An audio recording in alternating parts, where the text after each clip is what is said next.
திருச்செந்தூர் ஆண்டவனே வேல் முருகா, தினம் உனக்கு நன்றி சொல்வோம் மால் மருகா.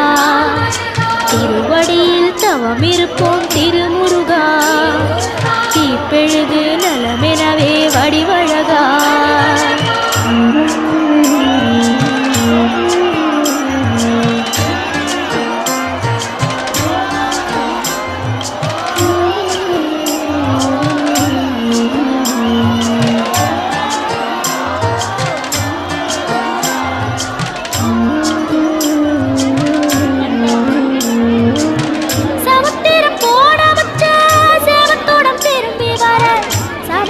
சாமி முத்தன் சன்னதியில்